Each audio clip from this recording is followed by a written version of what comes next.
deuxième truc aussi, c'est que je suis très content d'être devant chez vous parce que bah, effectivement, ça va être sans doute ma seule conf de l'année. En ce moment, je suis assez occupé malheureusement au niveau boulot. Il a fallu que Bastien insiste pour qu'effectivement je me dise allez, je vais quand même prendre un avion et venir vous voir. Et jusqu'à il y a encore 2 jours, ma voix n'était pas certaine de pouvoir tenir 1 heure de conf. Donc on va espérer qu'aujourd'hui ce sera bien le cas. Aujourd'hui, moi je voulais vous parler en fait du code, mais surtout de ce qu'il y a après. Et en fait, c'est un petit peu ça aujourd'hui que j'ai envie de discuter avec vous. C'est de notre métier, mais un petit peu au-delà de cet aspect code et ce qui va avec. Et pour ça, on va démarrer avec une notion normalement que tout le monde connaît bien maintenant, qui est la notion de développeur full stack. Donc la notion de développeur full stack, moi j'ai, on va dire, une idée là-dessus, c'est que je considère que tout le monde devrait être développeur full stack dans ses équipes. Alors pourquoi? Parce qu'en fait, quand on regarde une application, et encore une fois, ça c'est une vision, on va dire, très simplifiée de la chose, eh bien, moi je me dis que si on ne connaît pas la façon dont on a construit la business logic au niveau du front-end, on ne va pas pouvoir prendre les bonnes décisions au niveau de son front. Et de la même manière, je vais vous donner un exemple très très rapide. Moi j'ai travaillé dans une boîte qui faisait du trading, et donc il fallait qu'on fasse de la création de comptes bancaires. Et au début, ce qu'ils avaient fait, et pour créer un compte bancaire, il faut communiquer avec une API bancaire.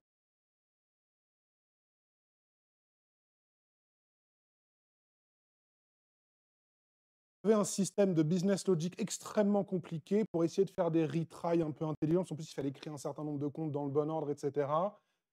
C'était devenu un bordel à plusieurs milliers de lignes de code. Okay, système distribué, etc., etc. Jusqu'au jour où on s'est rendu compte qu'on avait un retry mécanisme extrêmement puissant en face de nous, qui est l'utilisateur. C'est qu'en fait, si vous mettez un bouton sur une interface et que vous dites à l'utilisateur si ça a marché ou pas, généralement, il est assez persistant pour réappuyer sur le bouton jusqu'à ce que ça marche. Et là, vous avez énormément gagné. Alors, il ne faut pas que je touche un raccourci clavier, semblerait. Sinon, on ne va pas s'en sortir.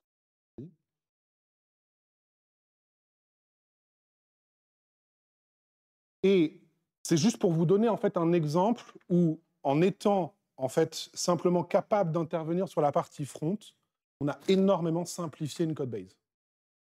Et donc c'est pour ça que pour moi aujourd'hui, réussir à avoir des compétences en fait sur toute la chaîne, ça reste super important pour prendre ces bonnes décisions-là.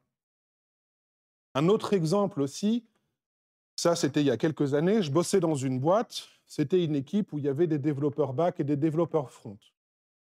Et on a effectivement, vous appellerez ça comme vous voulez, l'équivalent d'un sprint planning, où j'ai cette phrase absolument incroyable de la part des développeurs front qui est en mode « Bon, ben nous, en fait, on n'a rien à faire, donc on va un peu s'occuper, on va travailler sur le storybook, on va faire des petits refactos. » Et à côté, par contre, j'avais l'équipe back qui était en mode « On est sous l'eau, c'est monstrueux, etc. » Et d'ailleurs, c'était pour ça que l'équipe front, en fait, n'avait rien à faire, parce qu'ils étaient en attente de leurs collègues. Et au lieu de se dire peut-être qu'on pourrait aller aider les collègues, leur premier réflexe, c'était de dire en fait, c'est pas notre problème, c'est pas notre job. Et là, pareil, en fait, on a un gros souci. Et c'est exactement le même problème qu'on a quand justement on n'a pas de gens qui sont full stack. Donc, moi, je vous dis tout ça. Et je voudrais juste aussi rajouter une toute petite notion sur la notion de full stack. C'est que très souvent, en fait, on pense au full stack en termes de back et de front. Alors que pour moi, le full stack, c'est être capable de naviguer entre les layers. Et il y a un layer où j'ai vu de plus en plus de monde devenir nul ces dernières années, c'est celui-là. Il y a énormément de gens qui sont devenus complètement incapables avec une base de données relationnelle. Être full stack, ça veut aussi dire être capable de descendre là-dedans. Et ce n'est pas parce qu'on fait du DDD que soudainement la base de données n'a plus son importance, que savoir poser les bons index, savoir faire les bonnes requêtes, c'est plus une compétence appréciée. Je ne parle même pas des systèmes de messaging, des architectures distribuées et des catastrophes qui vont avec. Je vous parle de tout ça parce qu'il y a un principe là derrière en fait, qui, moi, me tient beaucoup à cœur, c'est ce qu'on appelle la mechanical sympathy. L'idée, elle vient en fait à la base du monde de l'automobile, ça c'est un driver qui l'avait dit. En gros, il disait en fait pour être un bon conducteur, vous n'avez pas besoin d'être un ingé en bagnole. Par contre, vous devez savoir comment la bagnole, elle marche. Bah, c'est un peu la même chose. Pour être un bon dev, vous avez besoin de savoir comment est-ce que vos outils marchent. Vous avez besoin de savoir comment est-ce que vos threads ils fonctionnent, comment est-ce que la mémoire elle est managée, etc. On ne vous demande pas de savoir coder en fait un garbage collector, mais comprenez au moins le principe derrière un garbage. Sinon, en fait, vous allez prendre de mauvaises décisions. Et c'est là où c'est ce que je voulais vous dire, c'est que le full stack, c'est aussi aller chercher justement ces layers qui maintenant sont très souvent un petit peu laissés de côté. Alors moi, je vous raconte tout ça, mais quand on regarde un petit peu la presse en ligne, ou plus exactement les articles Medium ou Substack, c'est pas tout à fait, a priori, l'avis de l'industrie. Alors pourquoi? Bah, parce qu'en fait, si on regarde juste la notion de développeur front-end et les skills qui sont nécessaires aujourd'hui pour être un bon dev, on se rend compte en fait qu'il y a pas mal de choses à savoir en fait. Et il y a pas mal de choses à savoir qui sont des fois très spécialisées. Pour être tout à fait honnête, juste écrire la slide m'a donné mal à la tête. Et ça, effectivement, c'est ce qu'on est en droit d'attendre d'un développeur front un peu senior. Et donc, je comprends bien après qu'on me dise, oui, mais bon, être full stack et en même temps être capable de maîtriser des principes d'accessibilité, là, tu demandes quand même de faire un très grand écart. Et c'est pour ça, en fait, que la logique, elle n'est pas là, en fait. Souvent, ce qu'on utilise dans l'industrie, c'est plutôt le terme, en fait, de T-shaped engineer. Ça veut dire quoi? Ça veut dire simplement qu'on a des gens qui ont une connaissance sur toute la chaîne de production et une expertise un peu plus poussée sur un des éléments. Et c'est là où ça devient intéressant, en fait. L'idée, c'est pas d'être capable d'intervenir, même en autonomie, sur toute la chaîne. L'idée, c'est par exemple d'être capable d'aller pairer avec ses collègues qui ont une expertise un petit peu à côté. Déjà, un, vous risquez d'apprendre des trucs, et deux, ça va les aider. Enfin, je veux dire, rappelez-vous, il y a quand même une technique qui consiste à avoir un canard en plastique devant soi pour coder mieux. Normalement, n'importe qui dans cette pièce devrait être meilleur qu'un canard en plastique. Si ce n'est pas le cas, peut-être c'est pas la bonne carrière. Tout ça pour dire qu'habituellement, ça n'a pas la forme d'un T, ça a la forme d'une vague. Et en fait, là aussi, il y a un point qui est important et que je voulais adresser. Je vois beaucoup de boîtes recruter des full stack en se disant, ben, comme ça, en fait, j'ai recruté des backs et des fronts. Je n'ai pas besoin des deux. Énorme connerie, bien évidemment, puisque l'idée, en fait, justement, d'avoir des gens avec des expertises sur des domaines un petit peu, c'est qu'on les combine. On les combine, comme ça, l'équipe au global, en fait, elle a des compétences qui sont hautes sur les différents niveaux de production. Et en fait, elle est là l'idée en fait de ces T-shaped engineers, c'est pas de dire en fait on va pouvoir prendre des gens qui sont un peu bons partout et excellents nulle part, mais c'est plutôt de dire en fait allons chercher des gens qui sont quand même capables d'aider les collègues, de comprendre les conséquences en fait des choix qu'ils font techniques sur les autres layers et associons ces gens ensemble pour avoir des équipes qui effectivement deviennent vraiment performantes. Ça c'était le full stack. Et maintenant, on va faire un cran plus long, on va parler des full cycles. Alors là, déjà, normalement, on rentre dans un domaine où un petit peu moins de monde connaît. C'est quelque chose qui a été très popularisé par Netflix. Vous allez voir, vous allez rapidement comprendre qu'en vrai, tout le monde en parle depuis un moment. Pourquoi? Parce qu'en fait, tout ça, là, ça, c'était juste le début. C'est la partie qu'on appelle développement et intégration dans notre... Alors là, je vais vous parler d'un truc qui s'appelle le Software Development Lifecycle, voilà, pour ceux qui aiment bien. Et donc, ça commence juste avant phase de design et de spécification. Normalement, juste après, on a la phase de test. Une fois que la phase de test est passée, qu'est-ce qu'on fait? On déploie et on met en production. Une fois que c'est en production, on fait quoi? On opère, on run, on monitore. Et bien évidemment, il manque une dernière étape. Généralement, ça ne marche pas tout le temps, et donc il nous faut du support et de la gestion des incidents. Tout ça pour dire que tout ce dont on vient de parler, c'est juste ici. Et effectivement, historiquement, et dans beaucoup d'entreprises, on a mis en fait des équipes dédiées sur ces différents rôles. On a une équipe d'architectes, une équipe de développeurs, une équipe de QA, une équipe de release engineer, une équipe de sysadmin et une équipe de support pour les clients. Et bien en fait, l'idée de Netflix a été de dire ça, c'est sans doute une connerie. Parce qu'en fait, le problème, c'est que là-dedans, si on regarde bien, vous perdez des éléments de feedback extrêmement importants. Si vous n'êtes pas capable de savoir quand votre logiciel ne marche pas, comment est-ce que vous voulez prendre les bonnes décisions en termes de design? Vous ne pouvez pas, en fait. Et donc, ici, en fait, la question qu'a posée Netflix, c'est de dire, le boulot de mes développeurs, il s'arrête où? Et là où beaucoup de développeurs, en fait, tout à fait honnête, s'arrêtaient là, hein, ils ne faisaient même pas l'intégralité des tests. Et encore aujourd'hui, je vois des développeurs, le fait de tester autre part que sur leur machine, c'est pas un automatisme, hein. Et bien l'idée, en fait, ça a été de dire non, non, non, non. En fait, les développeurs, dans une équipe, ils doivent gérer l'intégralité de la chaîne.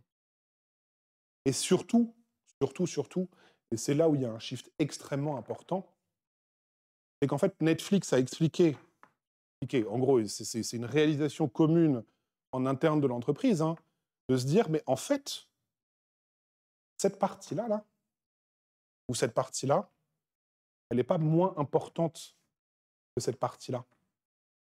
C'est-à-dire qu'en fait, être capable de gérer son support, c'est presque plus important que d'être capable en fait, de coder son logiciel. Et que, ben, en fait, nos ingés, ils doivent bien comprendre que ce niveau d'importance est le même sur toute la chaîne de valeur. Parce que c'est super d'avoir écrit magnifique code. Derrière, vous avez 25 clients par jour qui ne comprennent pas comment l'utiliser ou qui tout simplement sont face à une fonctionnalité qui ne marche pas. Et trop souvent encore, j'entends des gens dire oui, mais c'est pas mon job, c'est pas mon travail. Alors après, par contre, il y a un point qui est important. C'est exactement comme le T-shape. Vous n'avez pas à maîtriser toute la chaîne. La problématique, c'est d'être capable d'être responsable sur la chaîne. Et après, vous avez l'aide d'autres équipes. Ça, ce sont par exemple les équipes qu'on a dans ma boîte. Il y a des équipes qui sont plus petites que d'autres, hein. Il y en a, c'est une personne. Votre style. Et en fait, ça, là, ça, c'est ce qu'on appelle le platform engineering. Le platform engineering, c'est quoi, en fait?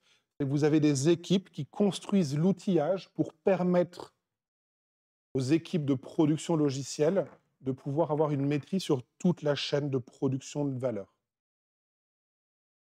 Et c'est ce que je vous ai dit.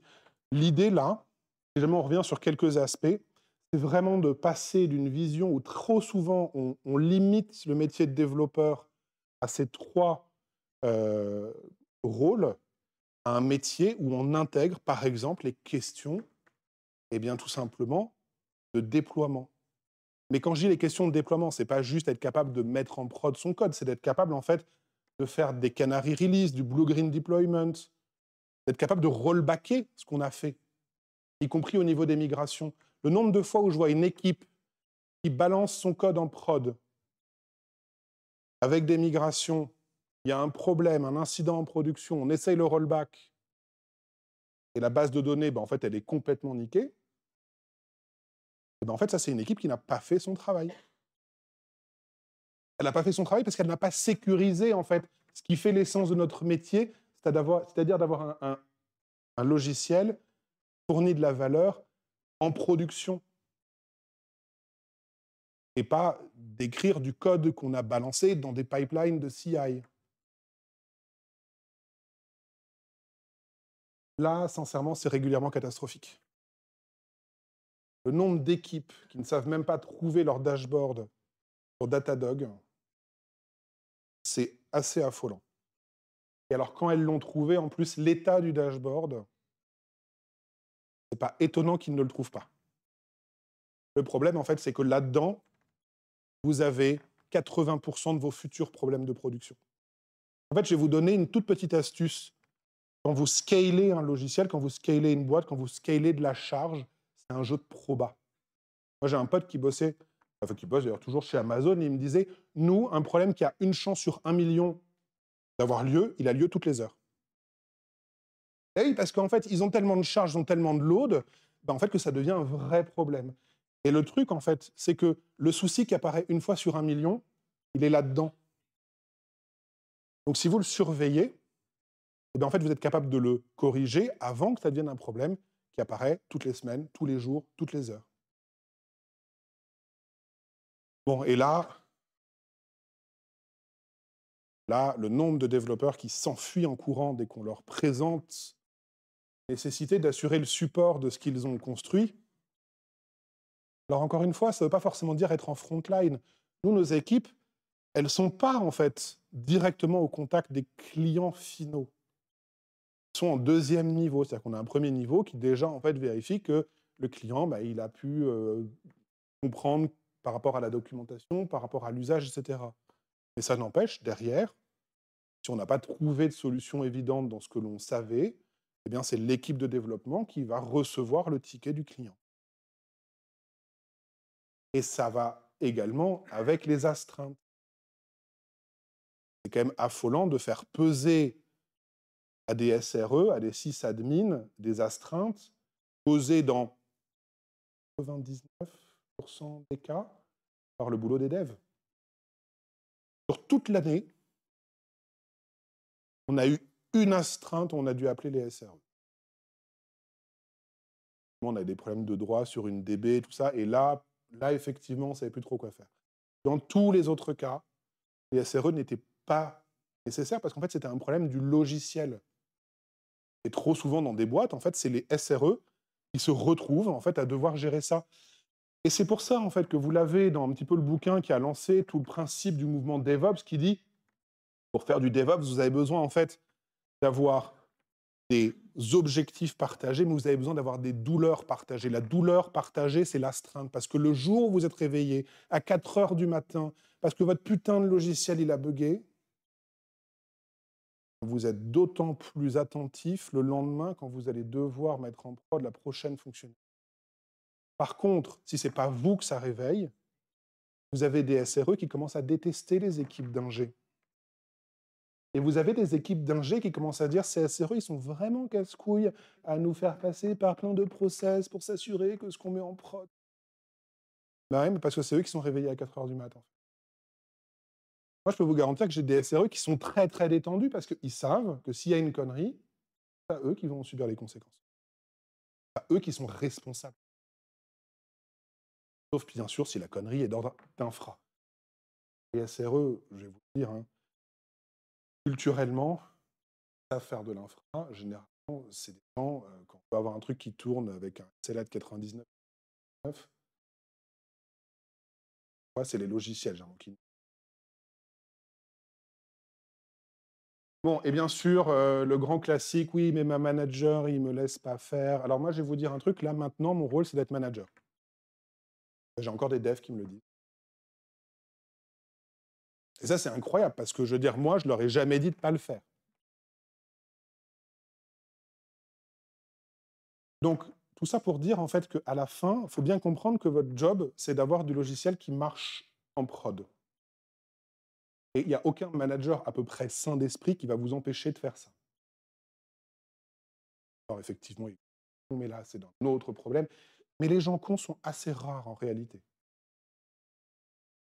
Le problème, c'est les conversations que vous pouvez avoir. Et puis aussi vos priorités. Le nombre de fois où j'arrive, je vois qu'il y a un data pipeline qui n'a pas été branché. On va revenir après. Et on me dit, ouais, mais on n'avait pas le temps, hein. Mais l'équipe m'a expliqué la veille qu'ils venaient de terminer un refactoring qui n'était pas vraiment nécessaire, mais tu comprends, comme sur, on est exactement dans le problème que je vous ai dit, en fait. C'est juste qu'ils ne considèrent pas l'aspect run comme faisant partie de leur métier.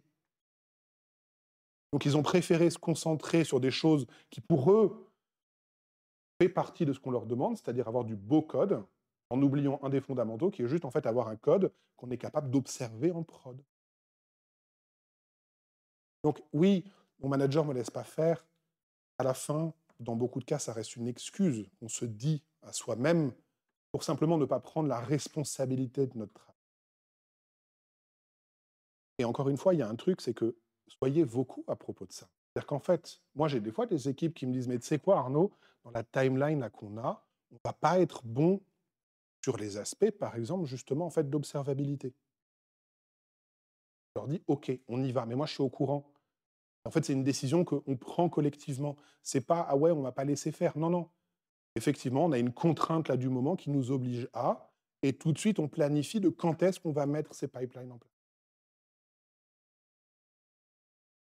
Dernier point, avant qu'on passe à la suite, Ça veut aussi dire fournir des outils pour que le support puisse avoir lieu. Le nombre de fois où vous avez et ça, vous le découvrez hein, quand c'est vous qui êtes chargé du support et qu'il y a un client qui dit ça marche pas, et que vous êtes en mode mais encore, et que vous passez 4 heures à aller fouiller dans vos DB et dans vos data pipelines et dans vos systèmes de messaging pour essayer de... C'est là où vous vous rendez compte en fait que l'outillage qui permet justement de faire cette partie-là, pareil, très souvent, il n'est jamais fait. Et donc, encore une fois, vous faites porter une responsabilité qui est la vôtre, les tiers. Bon, tout ça pour maintenant parler du staff engineer. Alors, le staff engineer, c'est un truc assez intéressant parce que c'est un truc qu'on a vu apparaître en France, je vais pas dire récemment, c'est pas très vieux non plus. Ok. Et même moi, pendant un moment, je me suis dit, mais ça veut dire quoi être staff? C'est quoi des staffs? Pourquoi? Enfin, ouais, ok, c'est quelqu'un d'un petit peu meilleur que les autres, qui va avoir plus d'impact. On ne sait pas trop ce que ça veut dire. Donc moi, je vais vous présenter aujourd'hui la définition que j'ai fini par prendre pour moi et mes équipes. En gros, là, je ne sais pas si vous en souvenez, ça, c'était que le début. Désolé. Parce qu'en fait, tout ça, là, vous pouvez le faire au niveau d'une tâche. Okay. Ça, c'est généralement ce qu'on demande à des développeurs que je vais qualifier de débutants, c'est-à-dire qu'ils sont plus sortis d'études et ils commencent à être à peu près autonomes pour ajouter une tâche dans le logiciel. Mais encore une fois, quand on dit ajouter une tâche, c'est sur toute la chaîne. Et puis, en fait, rapidement, on se rend compte que généralement, on a un truc un peu au-dessus qui s'appelle le projet. Le projet, il s'intègre très souvent dans une équipe.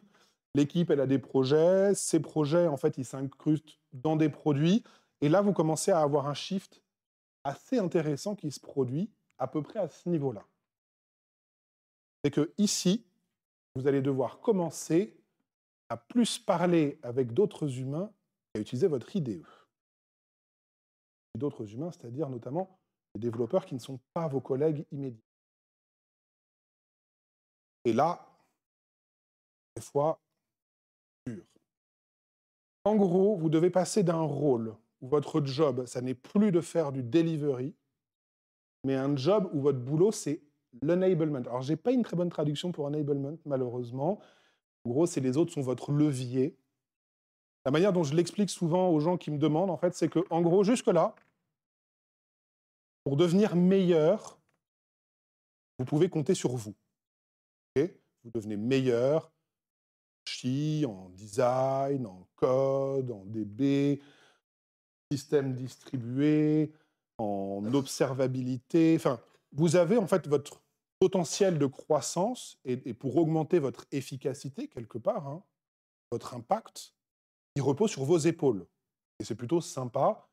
Généralement, quand on est responsable de ça, ça va mieux. À partir de là, eh ben en fait, vous n'avez plus comme rôle de devenir meilleur vous avez comme rôle de faire en sorte que les autres deviennent meilleurs. Et pas deviennent meilleurs parce que vous leur avez appris, mais aussi deviennent meilleurs parce que vous leur avez enlevé de potentiels problèmes. Et enlever de potentiels problèmes, ça peut être juste écrire la documentation d'une fonctionnalité. Ah oui, parce qu'il y a aussi un shift ici. C'est que ça devient important l'écrit. Ça devient important, en fait, de documenter. Parce qu'en fait, c'est de cette manière qu'on scale en fait, une organisation. Je vais vous donner un exemple. Dans une boîte où vous avez 200, 300, 500 devs, vous ne pouvez pas en fait, avoir des gens qui prennent des décisions d'archi dans leur coin. Parce qu'en fait, potentiellement, vous prenez des décisions qui impactent tout le reste du système. Donc il faut bien écrire un petit peu de documentation sur ce que l'on s'apprête à faire, de le diffuser dans les autres équipes, les regarder, les impacts, avoir en fait de l'aide finalement de ces autres équipes pour pouvoir faire passer en fait ce changement structurel. Et c'est là en fait que votre rôle de staff démarre. Le rôle de staff en fait c'est de comprendre que l'impact qu'on va avoir, il repose plus sur soi, mais sur la capacité en fait d'emmener les autres. Et c'est plus du tout le même skill set. Ça peut vouloir dire aller voir les clients, aller voir les partenaires, que très souvent, les systèmes, ils interagissent avec d'autres systèmes. Bon, et bien évidemment, vous avez des postes qui, effectivement, sont capables d'avoir ce niveau au niveau de l'entreprise. Et là, il y a juste un point, et je vous le dis pour ceux qui, à un moment donné, y arriveraient, il va falloir être à l'aise avec un truc qui est pas super facile à appréhender au début. C'est que déjà, vos décisions, elles vont avoir beaucoup plus d'importance qu'avant. C'est-à-dire qu'en fait, vous avez la possibilité de foutre tout le système par terre ou de faire perdre à la boîte 1 an. Parce que tout simplement, vous avez pris le mauvais chemin de migration. Mais surtout, en fait, le résultat de vos actions, il va être beaucoup moins immédiat. C'est-à-dire que quand on est dans des phases où on code au niveau du projet, etc., en fait, on met son code en prod à la fin de la journée, à la fin de la semaine, et on peut voir le résultat du truc. Là, le résultat, il va se voir dans 1 mois, 2 mois, 3 mois, 6 mois. Et donc forcément, on peut se dire, mais qu'est-ce que je branle de mes journées, quoi. Ça, je vous le dis juste parce que c'est vraiment quelque chose avec lequel il faut réussir à être à l'aise, réussir à grandir dans ses rôles. Et encore une fois, je le rappelle, toutes les petites cases sont incluses à chacun de ces niveaux. Parce que vous avez des problématiques de support, d'observabilité, de run au niveau de la boîte.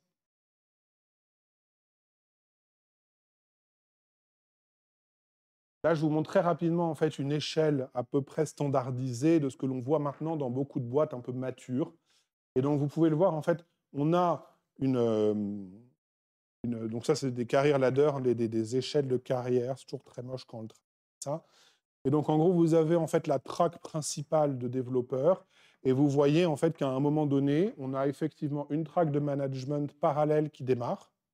Et surtout, vous avez effectivement la track des staffs, qui est une track dédiée, vers lequel généralement la bascule ne se fait pas automatiquement en termes de seniorité, parce que c'est un skill set différent. Où maintenant l'impact repose sur votre capacité à engager les autres. C'est-à-dire qu'avant, vous pouviez être 2 fois meilleur simplement en étant 2 fois meilleur vous. Vous vous imaginez si vous arrivez à rendre 2 fois meilleur vos 10 collègues? L'impact que vous avez soudainement. Et c'est pour ça que c'est des profils qui derrière sont aussi très recherchés. Très recherchés, mais on a des trucs à... Bon, ça m'amène à mon dernier sujet qui est le product engineer.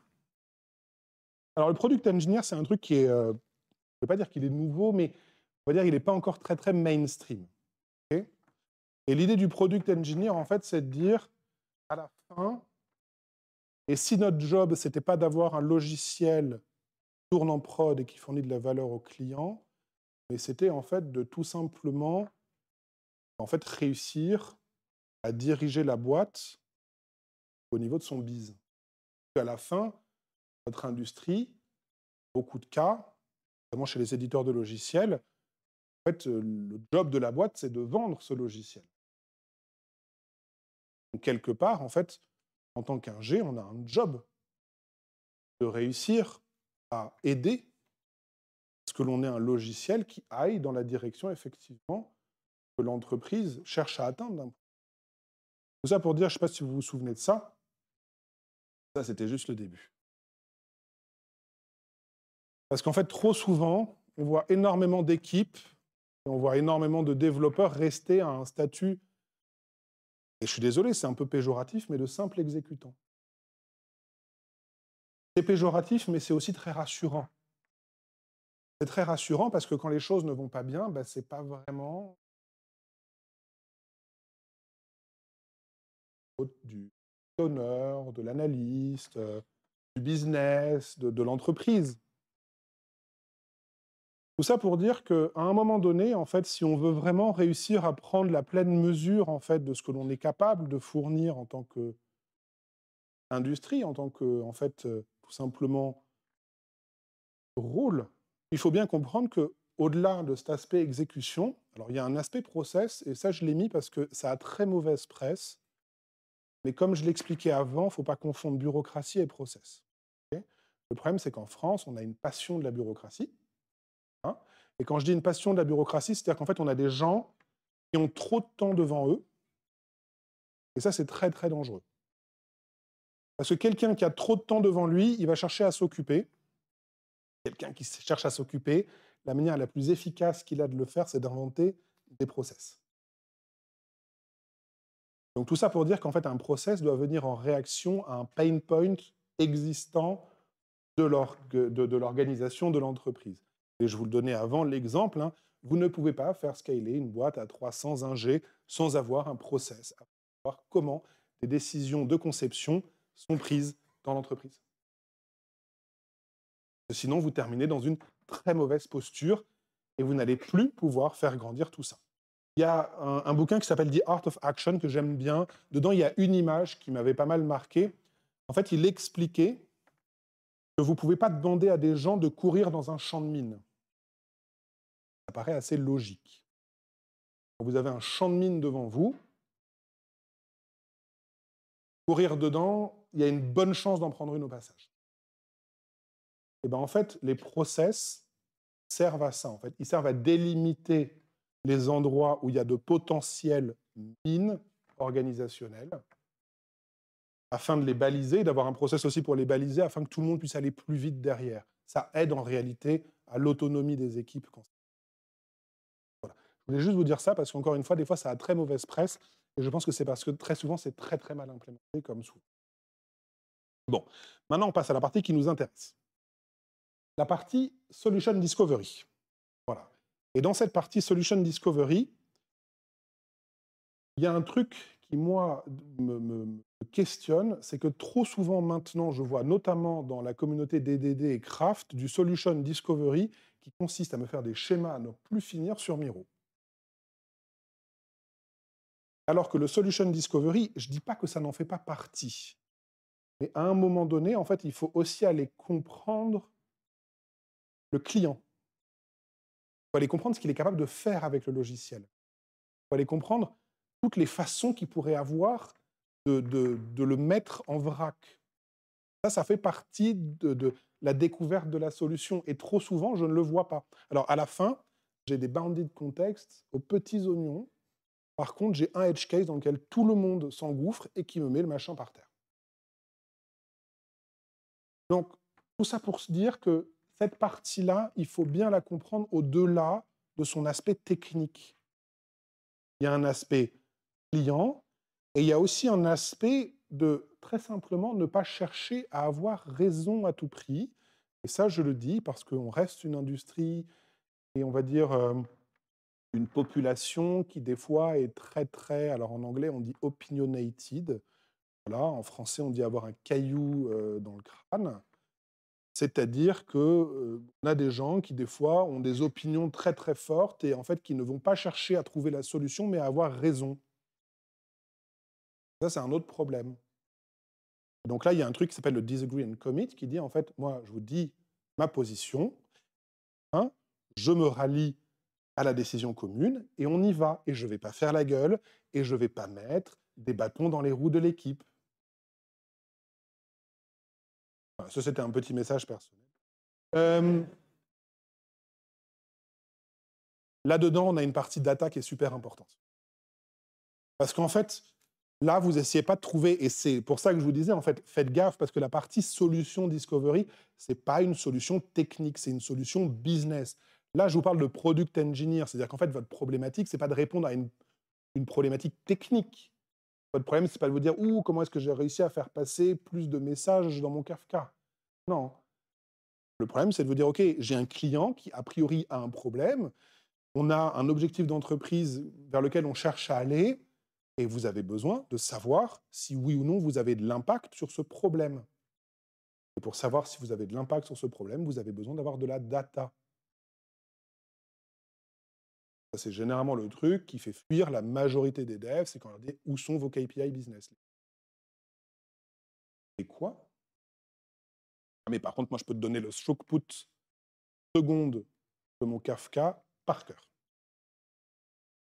Oui, par contre, ton taux de succès là, des utilisateurs qui arrivent à aller au bout de ton parcours, il est de combien? Pas mon métier. Ouais, mais dans ce cas-là, comment est-ce que tu sais en fait que ce que tu es en train de faire, c'est utile? Mais mon throughput Kafka, il va bien mieux.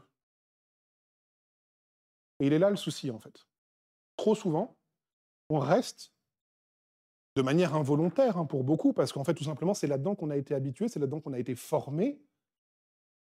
On ne reste qu'à voir nos problèmes techniques. Et après, on est en mode, ah ouais, mais en fait, on n'est pas inclus dans les décisions business.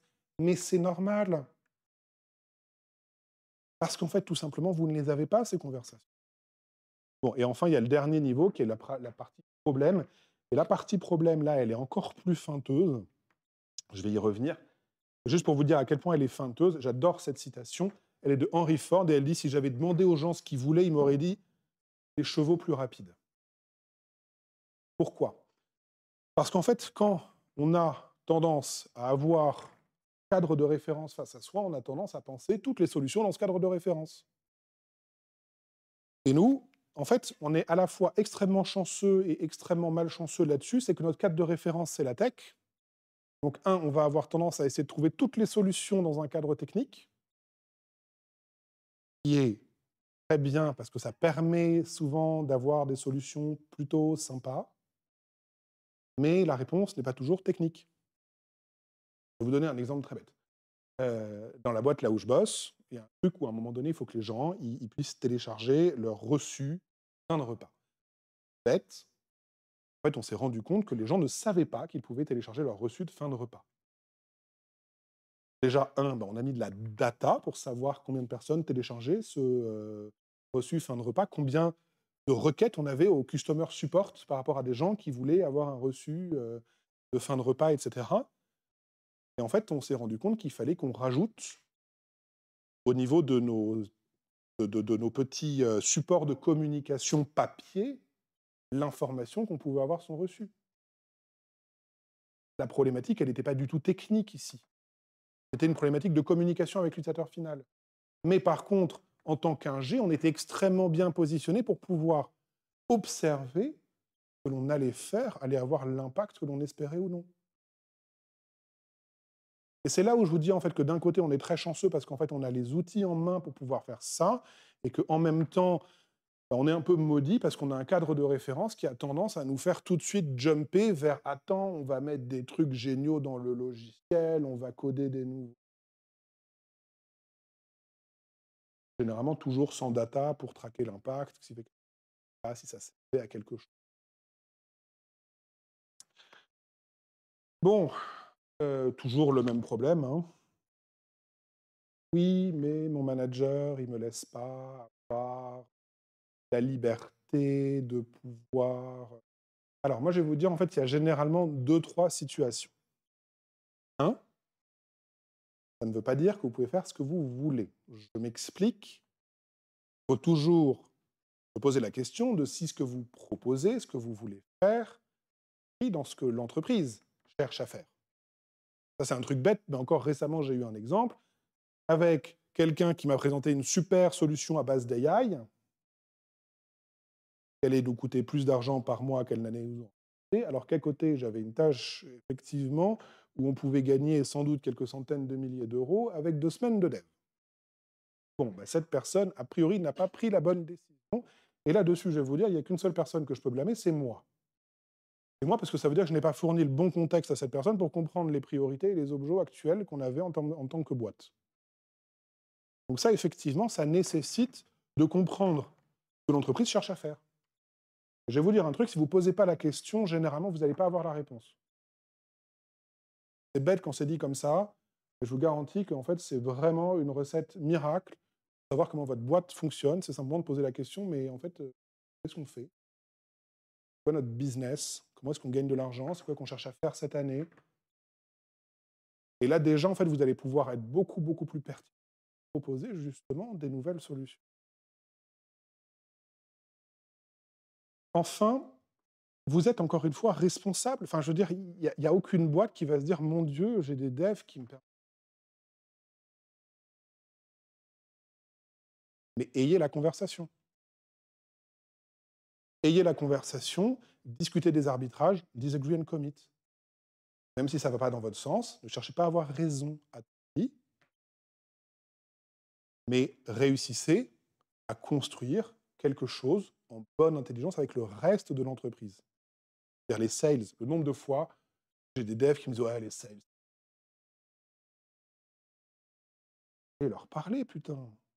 Peut-être qu'ils vont vous expliquer ce qu'ils essayent de vendre en ce moment. Peut-être que ça va vous donner une super idée d'un truc que vous pourriez développer assez rapidement et qui pourrait vendre. Et comme ça, ils vont arrêter d'aller vendre en fait des machins qui sont sortis effectivement de l'espace.